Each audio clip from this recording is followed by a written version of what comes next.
Hello student, welcome back to my YouTube channel Suman lecturer में आपका स्वागत है।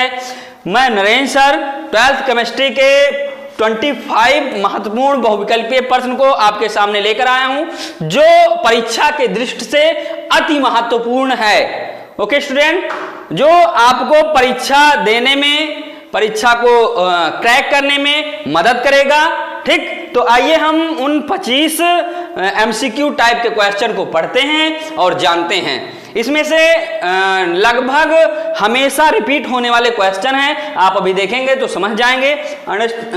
देखते हैं अब हम, हमारा टॉपिक क्या है। फर्स्ट देखिए आ गया। फर्स्ट हमारा क्या है, एक क्रिस्टलीय ठोस में होती है। क्या होती है? एक क्रिस्टलीय ठोस में होती है। फर्स्ट हमारा क्या है, दीर्घ परासकोट, लघु परासकोट, अनिश्चित व्यवस्था, इनमें से कोई नहीं। क्रिस्टलीय ठोस, सबसे पहले हम जानेंगे क्रिस्टलीय ठोस होता क्या है। क्रिस्टलीय ठोस वह होते हैं जिनमें जो परमाणु अणु या आयन होता है वो नियमित क्रम से व्यवस्थित होता है। ठीक है, वो हमारा क्या होता है, क्रिस्टलीय ठोस होता है। तो ये क्या होते हैं, दीर्घ परासी होते हैं। ओके स्टूडेंट, क्या होते हैं, दीर्घ परासकोट के होते हैं। क्या होते हैं, दीर्घ परासकोट के होते हैं। कौन सा विकल्प हमारा सही है? First number. कौन सा सही है? First number. क्या होते हैं ये, दीर्घ परासकोट के होते हैं, क्योंकि इनके जो परमाणु अणु या आयन होते हैं, इनकी जो व्यवस्था होती है वो क्या होती है, एकदम निश्चित होती है, नियमित होती है, इसलिए क्या होते हैं, दीर्घ परासकोट के कहे जाते हैं। ओके स्टूडेंट, नेक्स्ट हमारा है दूसरा है प्लास्टिक है। सबसे पहले जानेंगे प्लास्टिक है। क्या दिया गया है, आयनिक ठोस, धात्विक ठोस, अक्रिस्टलीय ठोस और आणविक ठोस। अब हम देखते हैं कि प्लास्टिक होता क्या है। पॉलीमराइजेशन से प्लास्टिक का निर्माण, एथिलीन से क्या बनता है, एथिलीन के पॉलीमराइजेशन से क्या बनता है, प्लास्टिक का निर्माण होता है। इसमें पहला दिया गया है आयनिक ठोस। क्या दिया गया है, आयनिक ठोस। तो आयनिक ठोस को हम पढ़ते हैं, इसमें आयन के वजह से नियमित आकार देता है, वो आयनिक ठोस कहलाता है, जैसे NaCl। ठीक, ये हमारा आयनिक ठोस हो जाएगा। ठीक, धातु के वजह से MgCl, ठीक, धात्विक ठोस हो जाएगा। ओके, अब जो प्लास्टिक है वो क्या है, हमारा अक्रिस्टलीय ठोस है। क्या है, अक्रिस्टलीय ठोस होता है। अक्रिस्टलीय ठोस क्यों कहे जाते हैं प्लास्टिक, क्योंकि इनके अणु, परमाणु या आयन क्या होते हैं, अणु, परमाणु या आयन, हम यहां लिख देते हैं अणु, परमाणु या आयन। ठीक, जो अणु, परमाणु या आयन होते हैं वो क्या होते हैं, नियमित तरीके से व्यवस्थित नहीं होते हैं, अनियमित होते हैं। अगर उनको देखा जाए तो कोई यहां, कोई यहां, कोई यहां, कोई यहां, ऐसे उनके क्या होते हैं, परमाणु अणु या आयन व्यवस्थित होते हैं, इसलिए इन्हें अक्रिस्टलीय ठोस कहा जाता है। जब आप लोग ठोस पढ़े होंगे तो उसमें क्रिस्टलीय और अक्रिस्टलीय के बारे में बताया गया होगा। ओके स्टूडेंट, अब हम चलते हैं नेक्स्ट क्वेश्चन पर। निम्न में से क्रिस्टलीय ठोस का उदाहरण है। अब ये कह रहा है क्रिस्टलीय ठोस आ गया। ठीक, क्रिस्टलीय ठोस में क्या होता है, अणु, परमाणु या आयन। ठीक, क्या होते हैं, अणु, परमाणु या आयन के जो आकार होता है वो क्या होता है, निश्चित होता है, नियमित आकार होता है। क्या होता है, नियमित होता है, उनका एक नियमित आकार होता है। क्या होता है, नियमित आकार होता है। ठीक है, वो एक दूसरे के निश्चित दूरी पर बंधे हुए होते हैं। ये देखिएगा, ऐसे ये एक दूसरे के निश्चित, इन दोनों के बीच की दूरी क्या होती है, निश्चित होती है। ठीक, इसलिए इन्हें क्या बोलते हैं, क्रिस्टलीय ठोस कहते हैं। तो इनमें से NaCl भी है, जितने भी आयनिक ठोस होते हैं, ठीक, वो क्या होते हैं, क्रिस्टलीय ठोस होते हैं। KCl भी है, क्या है, NaCl भी है, KCl भी है और Na2SO4 भी है। इसलिए हम क्या करेंगे, आंसर हमारा जो हो जाएगा वो हो जाएगा ये सभी, ये भी है, ये भी है, ये भी है। तो इसका मतलब क्या हुआ, ये सभी। लास्ट ऑप्शन हमारा क्या है, ये सभी। ओके, अब देखते हैं निम्नलिखित में से किसका गलनांक उच्च होता है। बहुत ही महत्वपूर्ण क्वेश्चन है ये, आपके परीक्षा के दृष्टि से बहुत ही महत्वपूर्ण क्वेश्चन है, कई बार रिपीट हुआ ये क्वेश्चन। VVI लगा लीजिए इसको, ठीक, VVI, ठीक, VVIP लगा लीजिए इसको। बहुत ही महत्वपूर्ण क्वेश्चन है परीक्षा के दृष्टि से। स्टूडेंट ध्यान से पढ़िएगा, निम्नलिखित ठोसों में से किसका गलनांक उच्च होता है? ध्यान दीजिएगा इस बात को। अब गलनांक की बात आती है तो गलनांक होता क्या है? गलनांक होता क्या है? आप लोग पढ़े होंगे 10th में 9th में। गलनांक वह होते हैं, गलनांक उसे कहते हैं, क्या होते हैं, जो जिस ताप पर पदार्थ क्या हो जाए, गलना स्टार्ट हो जाए, ठीक है, वो उसका गलनांक कहलाता है, वह ताप उसका गलनांक कहलाता है। तो गलनांक उच्च किसका होगा? आप अगर देखेंगे ध्यान से, ब्रेन पर जोर डालेंगे तो आराम से आ जाएगा। क्या है? सहसंयोजी ठोस, छद्म ठोस, आणविक ठोस या आयनिक ठोस। हम आपको बता देना चाहते हैं कि जो हमारे आयनिक ठोस होते हैं वो क्या होते हैं? गलनांक उनका उच्च होता है। ठीक, क्यों गलनांक उच्च होता है? क्योंकि इनके बीच जो है अंतरा अणुक परमाणुक बल जो होता है, ठीक, वो क्या होता है? अधिक होता है। ये जो स्पेस बीच में आप देख रहे हैं, ठीक, कौन सा स्पेस? ये जो स्पेस आपको बीच में दिख रहा है, इन दोनों के बीच में ये स्पेस जो दिख रहा है, ठीक, ये क्या होता है? बहुत ही अंतरा अणुक परमाणुक बल जो होता है वो बहुत ज्यादा होता है, इसलिए आपस में एक दूसरे को कसे हुए रखते हैं, जकड़ के रखते हैं, पकड़ के रखते हैं। ओके, तो क्या हो जाएगा? ये आयनिक ठोस। किसका गलनांक उच्च होता है? आयनिक ठोस का। अभी मान लीजिए NaCl है तो NaCl का क्या हम, यह आयनिक ठोस है तो NaCl को क्या करेंगे? अगर हम गलाएंगे या ताप से गलाएंगे तो ये जल्दी गलेगा नहीं, हाई टेम्परेचर देना पड़ेगा इसका। ठीक है, इसको हाई टेम्परेचर दोगे तो ही इसके बीच के अंतराणुक बल आपस में कम होंगे। ठीक, और जब कम होंगे तो ये ऑटोमेटिक क्या होगा? टूट जाएगा, पिघल जाएगा। ठीक, लेकिन गलनांक इसके उच्च होंगे। ठीक, तो अभी हमें 100 सेंटीग्रेड ताप देना तो ये गलेगा नहीं। ठीक है, क्या होगा? ये 100 सेंटीग्रेड ताप देंगे तो ये गलेगा नहीं। जब इनके बीच का जो ये अंतराणुक स्पेस क्या होता है? प्लस और माइनस से, एक प्लस होता है, एक माइनस, एक plus, plus minus plus, plus minus plus. ठीक, ऐसे होता है तो ये दोनों आपस में क्या होते हैं? जुड़े हुए होते हैं। ये दोनों आपस में प्लस माइनस जोड़े हुए रखता है। ठीक, इसलिए इनमें बल ज्यादा लगता है, आकर्षण बल ज्यादा होता है, इसलिए जल्दी ये गलते नहीं है, इसलिए इसका गलनांक उच्च होता है। ओके स्टूडेंट, आगे देखते हैं। ये देखिए आगे हमारे पास ग्रेफाइट है। आप लोग जब संरचना पढ़े होंगे ग्रेफाइट की फर्स्ट चैप्टर में, ठीक, तो वहां बताया गया होगा ग्रेफाइट क्या होते हैं? सहसंयोजक बंध के द्वारा बंधे होते हैं। किस बंध के द्वारा? सहसंयोजक बंध के द्वारा बंधा होता है। ठीक, एक कार्बन परमाणु 3 कार्बन परमाणुओं से इसमें जुड़े हुए होते हैं। ठीक, ये क्या होता है? ग्रेफाइट। इसलिए इसे सहसंयोजक ठोस कहा जाता है। ग्रेफाइट को क्या कहा जाता है? सहसंयोजक ठोस कहा जाता है। ओके, तो इसमें क्या हो जाएगा? आयनिक ठोस, सहसंयोजक धातु। ये देखिए सहसंयोजक ठोस कहा जाता है। नेक्स्ट हमारा क्या है? नेक्स्ट क्वेश्चन देखते हैं। चलिए, ग्रेफाइट हो गया। ग्रेफाइट क्या है? सहसंयोजक ठोस होता है। ओके, अब ग्रेफाइट सहसंयोजक ठोस है। इसमें से कुछ एग्जाम्पल आपको और हम बता दें, जैसे ग्रेफाइट हो गया, हीरा हो गया। ठीक, ग्रेफाइट हो गया, हीरा हो गया, क्वार्टज हो गया। ठीक, क्वार्टज। ठीक, ये क्या होते हैं? सहसंयोजक ठोस होते हैं। क्या होते हैं? सहसंयोजक ठोस होते हैं। ग्रेफाइट, हीरा एंड क्वार्टज, ये क्या होते हैं? सहसंयोजक के एग्जाम्पल होते हैं। ठीक, अब क्या होता है? क्रिस्टल जालक में से अवयवी कणों के बाहर निकलने पर दोष को कहते हैं, दोष को कहते हैं रिक्तिका दोष। क्या बोलेंगे? रिक्तिका दोष। क्या बोलेंगे?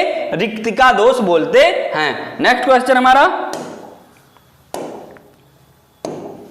निम्नलिखित में से किसमें साटकी दोष पाया जाता है? अब साटकी दोष जो होता है, साटकी दोष कहते किसे हैं वो हमारा देख लीजिए यहां। जैसे मान लीजिए कोई ठोस है, क्या है? कोई ठोस है, ये आपस में बंधे हुए होते हैं। कैसे बंधे होते हैं देखते हैं। ये आपस में एक दूसरे से बंधे हुए होते हैं, अंतराणु परमाणु बल से ये दोनों सब बंधे होते हैं। ठीक, ये ऐसे बंधे होते हैं, ये देखिएगा ऐसे बंधे होते हैं। तो एक में क्या होता है plus minus plus minus plus minus plus minus. अब इसी में से प्लस माइनस प्लस माइनस। अब देखिएगा ये हमारा हो गया, लेकिन क्या है ये जो आयन है ये क्या होता है निकल जाता है। क्या होता है आयन निकल जाता है, यहां से ये स्पेस खाली हो जाता है। ठीक, ये आयन निकल जाता है तो ये स्पेस क्या होता है हमारा खाली हो जाता है। ठीक, तो इनका बैलेंस बराबर होता है। ठीक है, धनायन और ऋणायन दोनों निकलते हैं जब अपना स्थान छोड़ देते हैं। ठीक है, साटकी दोष में साटकी महोदय ने 1930 ईस्वी में इसकी खोज की थी। ठीक है, इसमें क्या होता है माइनस और प्लस अपना क्या होता है स्थान को छोड़ देते हैं। क्या करते हैं अपने स्थान को हट जाते हैं, अपने स्थान से निकल जाते हैं बाहर, जिस कारण इन दोनों का बैलेंस बराबर होता है। ठीक, तो इस प्रकार के दोष को हम साटकी दोष कहते हैं। इसका एग्जाम्पल है CSCl। ये क्या हो जाएगा CSCl। साटकी दोष कहां पाया जाता है, साटकी दोष CSCl में पाया जाता है। इस साटकी दोष की खोज साटकी महोदय ने 1930 ईस्वी में किया था। ओके स्टूडेंट, नेक्स्ट देखते हैं हम। फ्रैंकल दोष के कारण आयनिक क्रिस्टल का घनत्व क्या होता है। फ्रैंकल दोष के कारण आयनिक क्रिस्टल का घनत्व क्या होता है, देखते हैं। अब फ्रैंकल दोष क्या है, फ्रैंकल दोष ये ठीक ये मान लीजिए कोई ठोस है। ठीक, तो plus minus plus minus plus minus plus minus plus ये। ठीक, अब क्या होता है हम दूसरा कलर लेते हैं। ये देखिएगा ये जो माइनस हैं ये आपस में क्या होते हैं जुड़े होते हैं एक दूसरे से ऐसे। ठीक, ये आपको पता होना चाहिए एक दूसरे से क्या होते हैं जुड़े हुए होते हैं। ओके, अब क्या होता है ये अपना स्थान क्या करते हैं छोड़ देते हैं। जब ये अपना स्थान छोड़ते हैं तो कहां आ जाते हैं इस बीच वाले गैपिंग में आ जाते हैं, यहां ये। ठीक, जिस कारण यहां रिक्तिका पाई जाती है, दोष उत्पन्न होता है, इसी को हम फ्रैंकल दोष कहते हैं। ठीक, अब फ्रैंकल दोष ये हो गया फ्रैंकल दोष। फ्रैंकल महोदय ने फ्रैंकल दोष की खोज की थी सन 1926 ईस्वी में। कितने में सन 1926 ईस्वी में फ्रैंकल ने फ्रैंकल दोष की खोज किया था। ओके स्टूडेंट, फ्रैंकल दोष के कारण आयनिक क्रिस्टल का घनत्व क्या होता है घटता है, परिवर्तित होता है, बढ़ता है या स्थिर रहता है। तो क्या हो जाएगा हमारा स्थिर रहता है। क्या होता है स्थिर रहता है, इसमें कोई घनत्व में कोई परिवर्तन नहीं होता है। ठीक, इसलिए इनका घनत्व क्या होता है स्थिर रहता है। ओके, नेक्स्ट देखते हैं हम। चलिए 9 क्वेश्चन देखते हैं।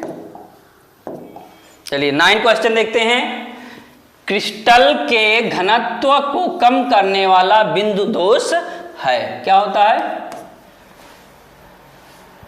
क्रिस्टल के घनत्व को कम करने वाला बिंदु दोष कौन सा होता है साटकी दोष। क्या होता है साटकी दोष। क्यों बिंदु दोष है ये घनत्व को कम क्यों करता है, क्योंकि अभी हम बताए हैं जो प्लस और माइनस होता है इनका जो जब वे अपना स्थान छोड़ते हैं प्लस माइनस क्या होते हैं जब प्लस माइनस अपना स्थान छोड़ते हैं तो क्या होता है ये उदासीन हो जाते हैं। ठीक है, क्या होते हैं ये उदासीन हो जाते हैं, इसलिए इनके क्या होता है घनत्व कम हो जाता है। क्या होता है इसलिए इनका घनत्व कम हो जाता है। जब प्लस माइनस छोड़ देंगे अपना स्थान तो क्या हो जाएंगे उदासीन हो जाते हैं, उदासीन होंगे तो इनका घनत्व कम हो जाता है। किसमें साटकी दोष में। क्वेश्चन नंबर 9 का क्या सही है। ठीक, साटकी दोष पाया जाता है। हमने बताया था साटकी दोष समस्त आयनिक में पाया जाता है। तो साटकी NaCl Na+Cl में विघटित होगा, AgBr Ag+Br minus, KBr K+Br minus में, तो इसका मतलब इन सभी में होगा। ठीक, साटकी दोष पाया जाता है इन सभी में पाया जाता है। साटकी दोष कहां पाया जाता है इन सभी में पाया जाता है। ओके, अब आता है नेक्स्ट क्वेश्चन। क्रिस्टल जालक में ऋणायनों के द्वारा उत्पन्न रिक्त स्थान इलेक्ट्रॉन युक्त कहलाता है। ठीक, अब क्रिस्टल जालक जो होते हैं उसमें इलेक्ट्रॉन जब क्या होते हैं रिक्त हो जाते हैं तो उन्हें हम क्या कहते हैं, उन्हें हम एफ केंद्र बोलते हैं। क्या बोलते हैं? एफ केंद्र कहते हैं। एफ केंद्रों की उपस्थिति क्रिस्टल को बना देती है, क्या बनाती है? एफ केंद्र की उपस्थिति क्रिस्टल को बना देती है रंगीन बना देती है। क्या बना देती है? रंगीन बना देती है। ठीक, क्या बना देती है? रंगीन बना देती है। एफ केंद्रों की उपस्थिति क्रिस्टल को बना देती है क्या? रंगीन। क्यों? एफ केंद्र जो होते हैं, एफ केंद्र में ही क्या पाए जाते हैं? हमारे इलेक्ट्रॉन पाए जाते हैं। क्या पाए जाते हैं? एफ केंद्र में ही हमारे इलेक्ट्रॉन पाए जाते हैं, जो इलेक्ट्रॉन क्या करता है? रंगीन बना देता है। ओके स्टूडेंट, देख लीजिएगा इसके बाद। नेक्स्ट हमारा क्या है? 12th हो गया। 13 नंबर क्वेश्चन को देखते हैं। ठीक, जिसमें से आप देख लीजिए, ये बहुत ही इंपॉर्टेंट क्वेश्चन है, इसको देख लीजिएगा। ये क्वेश्चन 9 नंबर क्वेश्चन क्या है? क्रिस्टल के घनत्व को कम करने वाला बिंदु दोष है। क्या हो जाएगा? शॉटकी दोष। क्यों होता है? कम कर देता है घनत्व को, क्योंकि प्लस और माइनस जो होते हैं क्या होते हैं? प्लस और माइनस का संतुलन बराबर हो जाता है, इसलिए उदासीन हो जाता है, इसलिए इनका घनत्व कम हो जाता है। ठीक, आगे देखिएगा। नेक्स्ट हमारा, चलिए 13 नंबर क्वेश्चन देखते हैं। ZnO के क्रिस्टल जालक को गर्म करने पर किस प्रकार का दोष उत्पन्न होता है? अब किस प्रकार का दोष उत्पन्न होता है इसको आप देखिएगा।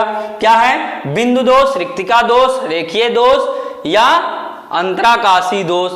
जब इसको गर्म कर देंगे ZnO को जब हम गर्म करते हैं, ठीक, तो इसका घनत्व क्या होता है? बढ़ता है। ठीक, जब बढ़ेगा घनत्व तो इलेक्ट्रॉन दूर दूर जाएंगे, तो कौन सा दोष होगा? अंतराकाशी दोष होगा। क्या होगा? अंतराकाशी दोष होता है। कौन सा दोष होगा? अंतराकाशी दोष होगा। क्वेश्चन नंबर 13 का 4th नंबर घ सही है। Be2+ होता है, ध्यान दीजिएगा, क्या होता है? Be2+ होता है। बहुत ही महत्वपूर्ण क्वेश्चन है ये जो क्वेश्चन, इसको आप टिक कर लीजिए, ये कहीं जाया नहीं जाएगा आपका मेहनत। ठीक है, Be2+ होता है। क्या होता है Be2+? Be2+ अणुचुंबकीय होता है, फेरी चुंबकीय होता है, प्रतिचुंबकीय, कि इनमें से कोई नहीं। अब आपको यहां देखना है कि Be जो 2+ है वो अणुचुंबकीय है कि प्रतिचुंबकीय है। तो हम पहले जान लेते हैं कि अणुचुंबकीय और प्रतिचुंबकीय, जो दुर्बल विद्युत चुंबकीय में प्रतिकर्षित करते हैं उन्हें प्रतिचुंबकीय कहते हैं। तो इसमें से Be2+ है प्रतिचुंबकीय का उदाहरण। अणुचुंबकीय क्या होते हैं? जो दुर्बल मैग्नेटिक क्षेत्र में, चुंबकीय क्षेत्र में क्या होते हैं? आकर्षित होते हैं, उन्हें अणुचुंबकीय कहते हैं। ठीक, अब हमारा प्रतिचुंबकीय क्या हो जाएगा? Be2+ हमारा प्रतिचुंबकीय हो जाता है। क्या आगे देखते हैं। नेक्स्ट हमारा, अतिचालक प्रक्रम की खोज किसने की थी? अतिचालक मतलब ज्यादा मात्रा में चालकता जो होती है, उसे किसने की थी? कैमरलिंग-ओन्स ने की थी। ठीक, ये तो सिंपल सा क्वेश्चन है, आप पढ़े ही होंगे कई बार इसको। विलयन में होता है, विलयन में क्या होता है? विलयन में क्या होता है? देखिएगा, विलयन में क्या होता है? सामांगी मिश्रण, विषमांगी मिश्रण, असंगत मिश्रण या संगत मिश्रण।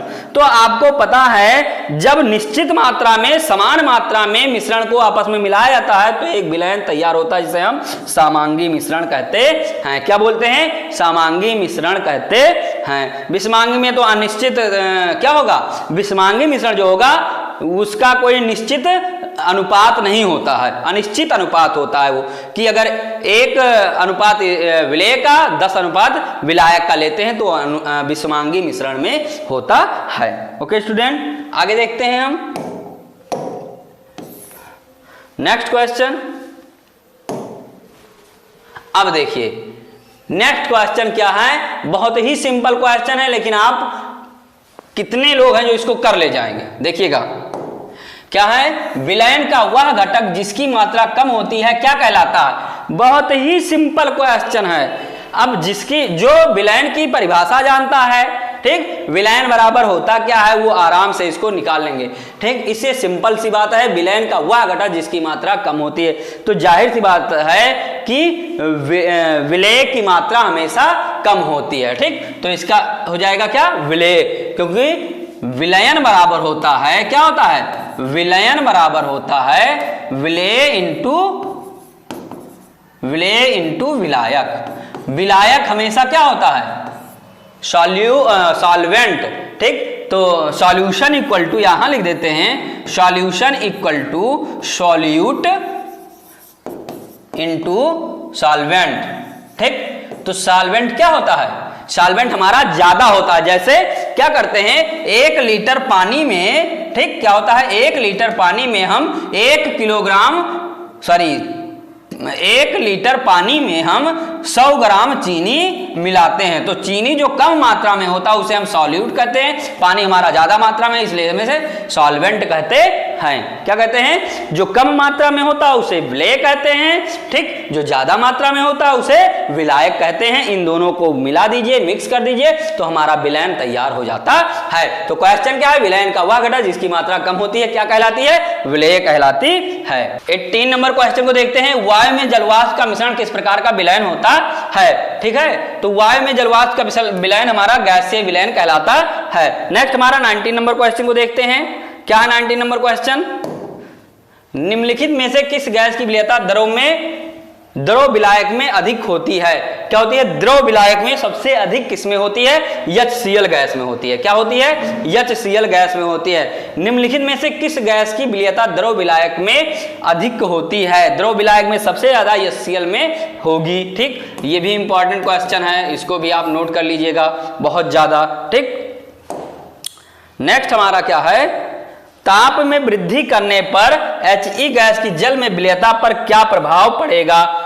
क्या होगा, विलेयता, वैसे जब भी ताप गैसों पर दिया जाता है तो विलेयता हमेशा घटती है, लेकिन जो He है, हाइड्रोजन है या अक्रिय गैस है, इनमें विलेयता क्या होती है, बढ़ती है। Just opposite, vice versa. Okay, क्या होती है, ताप में वृद्धि करने पर He गैस की जल में विलेयता पर क्या प्रभाव पड़ेगा, विलेयता बढ़ेगी। ठीक है, ये ध्यान दीजिएगा। अन्य गैसों में विलेयता क्या होती है, घटती है, लेकिन इस कंडीशन में जो अक्रिय गैस होते हैं, इनर्ट गैस होते हैं, उनमें विलेयता बढ़ती है। इन बात को ध्यान रखिएगा। ओके स्टूडेंट, नेक्स्ट देखते हैं हम इस क्वेश्चन को, आप भी इस क्वेश्चन को भी स्टार लगा लीजिए। ठीक है, इस क्वेश्चन को भी स्टार लगा लीजिए। ओके, नेक्स्ट देखते हैं, हेनरी के नियमानुसार, क्या होता है, हेनरी के नियमानुसार। तो हेनरी का नियम आप लोगों ने पढ़ा होगा, स्थिर ताप पर क्या होता है, किसी गैस का द्रव्यमान उसके दाब के समानुपाती होता है। ठीक, सिंपल सी बात है ये, तो इसको आप टिक लगा लीजिए। ये क्या हो जाएगा, पहला ही हो जाएगा यम समानुपाती P। ये हेनरी का नियम है, स्थिर ताप स्थिर रहता है तो उसका जो दाब होता है द्रव्यमान के समानुपाती होता है। ये हेनरी का रूल है। ठीक, नेक्स्ट हमारा क्या है, गोताखोरों द्वारा श्वसन के लिए प्रयुक्त किए जाने वाली गैस सिलेंडर में किस गैस को मिलाया जाता है। बहुत ही बार ये क्वेश्चन रिपीट किया गया है। यही नहीं, आपके परीक्षा के दृष्टि से यही नहीं, आपके आने वाले कॉम्पिटिटिव एग्जाम में भी ये क्वेश्चन बार बार रिपीट होता है। इसलिए आप इस क्वेश्चन को एकदम गांठ बांध लीजिए, इसको पढ़ लीजिए। ठीक है, कौन सी गैस होती है जो गोताखोर द्वारा श्वसन के लिए प्रयुक्त किए जाने वाली गैस सिलेंडर में गैस को मिलाया जाता है, वो हमारा क्या है, He होता है। क्या होता है, He होता है। आगे देखिएगा, नेक्स्ट हमारा क्या है, आसुत जल या शुद्ध जल की मोलरता कितनी होती है। आसुत जल या शुद्ध जल की मोलरता 5.555 होती है, इसलिए 5.6 दिया गया है। ठीक है, कहीं कहीं 55.5 ही दिया रहता है। ठीक, मोलरता कितनी होती है, 55.5 मोलरता होती है। अब ये निकलता कैसे है, आपको जब हम क्या नाम है क्वेश्चन कराएंगे तो वहां आपको ये बताएंगे कि इसका मोलरता कैसे निकलता है। ठीक, आगे देखते हैं नेक्स्ट,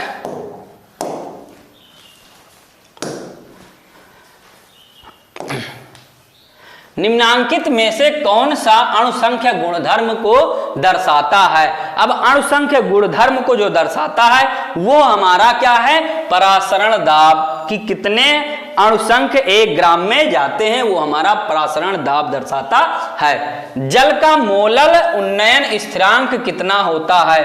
क्या होता है? जल का मोलल उन्नयन स्थिरांक कितना होता है? तो जल का मोलल उन्नयन स्थिरांक जो होता है 0.52 मोललता -1 इनवर्स में होती है। तो ये थे हमारे 2 क्वेश्चन, आपके बहुत ही इंपॉर्टेंट है, देख लीजिएगा 2 क्वेश्चन। एक बार हम आपको फिर से बता दे रहे हैं क्या है वो 2 क्वेश्चन। एक ये ऑलवेज रिपीटेड